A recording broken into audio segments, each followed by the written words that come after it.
This is one of those films that was rumored to have much more to offer at the time of its original release, and that it took almost 30 years to be seen. This is a film that Barker fans around the world have wanted in one way or another, and it's here that we'll take a closer look at the director's cut. Nightbreed opens on paintings depicting the tribes of the moon. People and monsters are seen running away from something. It turns out to be a dream in the mind of Aaron Boone, played by Craig Sheffer. Soon his phone rings and Dr. Decker, played by the great David Cronenberg, is introduced. Following is a scene of a family being killed by a masked killer. From there, Boone's girlfriend Lori, played by Ann Bobby, is introduced. We get a bit of exposition, then Decker pins his murders on Boone and pushes him to turn himself in. As he considers his options, he has visions, burns all of his stuff. He's evolving fast, all while his girlfriend sings in a bar. Yet not all is what it seems. You see, Boone has been drugged and ends up in a hospital. Decker plots against him. And there he meets his first person, who speaks of Midian. Things go sideways. Decker makes sure Boone will take the fall. He then runs away and finds Midian. After passing out, he's awakened by a dog and his monster. Then more monsters. Boone tells them that he wants to join, but it's not that easy. He gets bitten and is considered meat for the beast. A chase ensues. Boone escapes, but is ambushed by Decker and shot to death. We skip to Lori identifying him at the morgue. She gets interviewed by the cops. Boone is autopsied. He wakes up, heads back to Midian, gets taken in, and becomes one of them. Decker is shown to be the killer, and Lori goes looking for Midian. On her way, she becomes best friends with Cheryl Ann, played by Deborah Weston. They road trip together, and Cheryl's quickly dispatched, like proper killer fodder.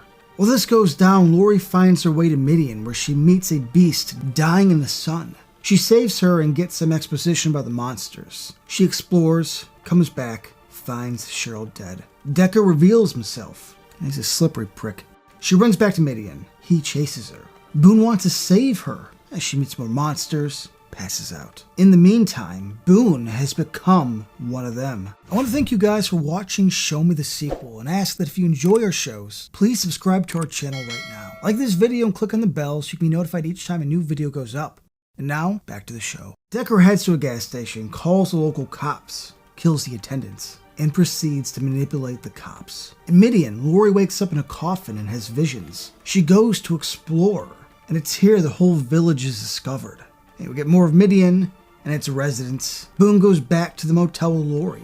They find dead bodies. The cops show up, arrest Boone. Having been declared dead before, they check and find out that he's, still dead. Decker has his mind made.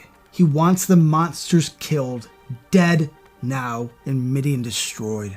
They get to Midian, a monster is killed. Decker wants more blood. Lori gets picked up by Rachel, and they break Boone out.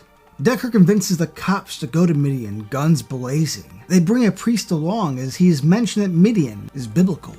We get more of the village during a gun battle, but the cops are having the upper hand. Boone and his crew rush back and try to stop them, but the cemetery is overrun by cops. Monsters show themselves to protect their tribe. It all becomes a bit fire and brimstone, but they traverse on, and Boone leads the resistance. We get lots of violence and death. This all leads to a battle between Decker and Boone, with Decker's comically large knives. Awesome. Of course, Boone wins the battle and Decker is shown dead in the village. Boone and Lori are now safe. He goes back to the heart of Midian, meeting the being known as Baphomet. He gives Boone a mission to save and restore him, making Boone into Cabal. The priest witnesses it and is fascinated. They leave Midian as it blows up. Lori wants to go with Boone but can't. She gets shot and dies, but is then turned into a monster and, like Boone, is restored to life.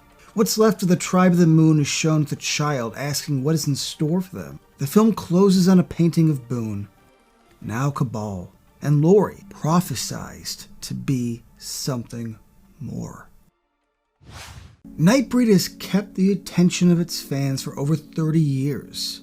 By bringing a story about outcasts, about monsters, and heroes. The film has been seen in 3 iterations, first in its theatrical cut at 102 minutes, as the much-awaited Cabal cut at 144 minutes, which was seen at film festivals around the world, and in its current Blu-ray release at 120 minutes. The intro on this current release shows Barker approving of this version and gushing over the work done to restore it to his original vision. Being based on his book Cabal, his opinion has a lot of weight. In interviews, Barker has mentioned the paintings seen at the start and end of the film, which are by Ralph McQuarrie, and how he is saddened that they were not saved. And given the man's extensive art collection, him having it would be perfect.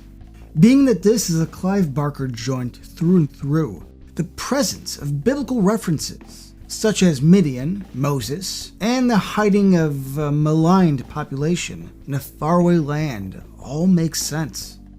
This is not his first go at adding elements connected to the Bible, as it's always at least a bit a part of his work. The film here goes the full-on monsters as heroes route and really nails it. Some have even referred to these characters as the first X-Men. This is a piece by Clive Barker from start to finish, with Barker having written the book it's based on, being credited for the screenplay, and being the director of the film. This was clearly his baby, in the same way that Hellraiser was. The man knows his monsters, fears, and what makes people tick when they have an affinity for the dark side. As a director, Barker has made 2 short films and 4 features, all based on his own writing work. Hellraiser may be his best and most popular bunch, but Nightbreed is up there, due to the concepts at play and the quality of the monster makeup he brought to the screen. Of course, a ton more of his stories and books have been brought to the screen by others, with varying degrees of success. For every Candyman, there are 2 or more Hellraiser sequels. Interestingly set in Alberta, Canada, the book Cabal was adapted to film, keeping the location, deciding not to Americanize the location like other Barker adaptations. The location here brings something to the story, but mostly this adaptation could have taken place in any town near the countryside where Midian can hide. Made for $11 million, Nightbreed was set up for Barker in terms of what he could do and what he was allowed to do with the money. The majority of the special effects are practical, run by a talented crew including Tony Gardner, whose work can be seen in everything from Cocoon, Seed of Chucky, and so many more. The work put into each of the Tribes of the Moon members is excellent, giving them each a personality, a look, and that creepy Barker factor. Each of these monsters has a backstory which was used in their creation, and which is a fun thing to look into for fans of the film. Sadly, this made only about $8.8 million back in its original release, so it wasn't exactly considered a success back in the day. However, the marketing advertised this more like a slasher film, as those were big at the time, and this is absolutely not that.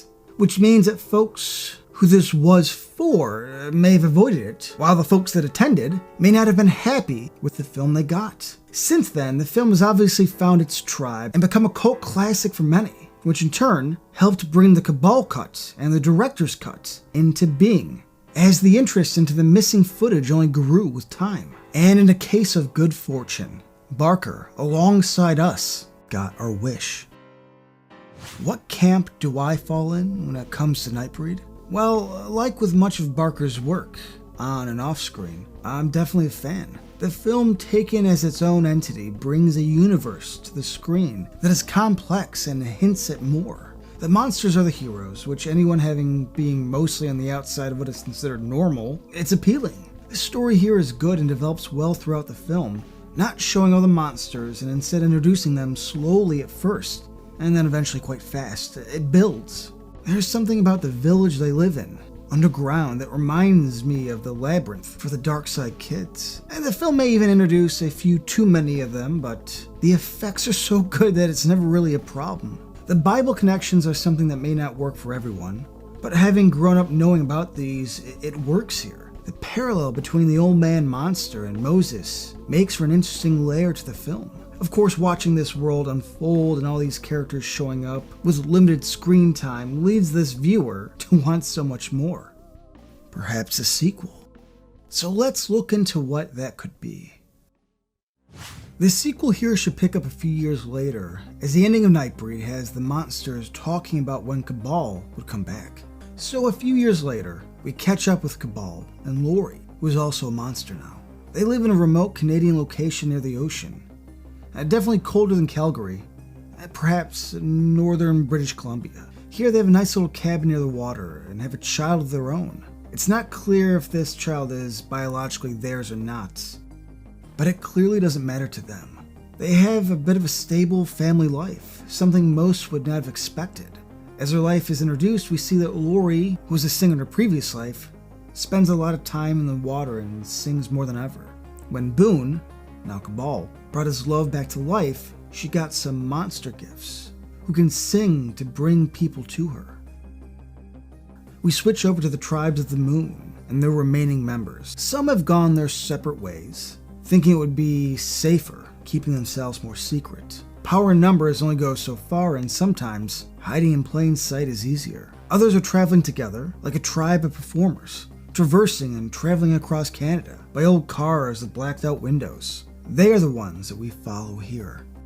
As they go through a small town in the north, Babette is now a young adult, and her connection to Lori, who once saved her life, is strong. She sees and dreams some of the things Lori goes through, from her transformation to her siren self to her current life. However, Babette cannot fully see where she's located. All she knows is that it's cold and near the water. So the tribe travels around, following the news and papers about sightings of odd people and activity that could fit because, yes, the wind is supposed to let them know, but this might be faster. Back to the Cabal family. Boone works toward fulfilling his mission and getting Baphomet restored and back in power. His work is hard and he has a lot to do to avoid being noticed. As he does his work, Lori works to support the family while learning of her new powers. They both raise their child. On the road, the tribe meets a few new monsters as they travel through the country. Some are monsters they knew, but we never saw. Others are new even to them. A few young ones, some who look a lot like members of the tribe who perished in the Midian battle. With his new ragtag group of monsters, they travel as best they can, waiting to hear of where Cabal might be. Then, one day, Cabal makes a breakthrough in restoring Baphomet. He has made yet another risky trip back to Midian, and a local sold him remnants of the old village. And this, a book by the old man, the baptizer, with important writings. This book contains artwork that is clearly by Barker, as he has a specific style and a lot of writings in multiple languages. As he works to decipher it all, he awakens something, a spirit of sort. Something becomes the mythical wind, which is what the tribe is waiting for. As they have made their way partially west, after visiting most of the eastern Canadian provinces, the tribe follows the guidance of the wind. This wind brings them closer and closer to Cabal. This leads Babette to have more of a powerful connection to Lori, thus being able to help pinpoint where they need to go. Of course, they meet a few enemies along the way, including surviving family members of the chief of police, who went so hard after them. While he may have changed his tune and wanted to join them before dying, his kin are not interested. They want vengeance. They want to see all the monsters eliminated.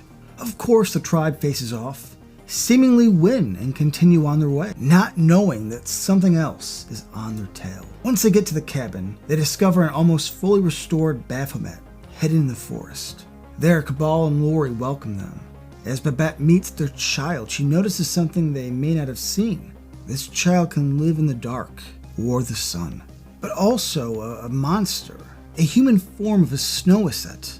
I'm not sure if I pronounced that right. A sort of weasel can survive in cold temperatures and stay outside extended periods of time.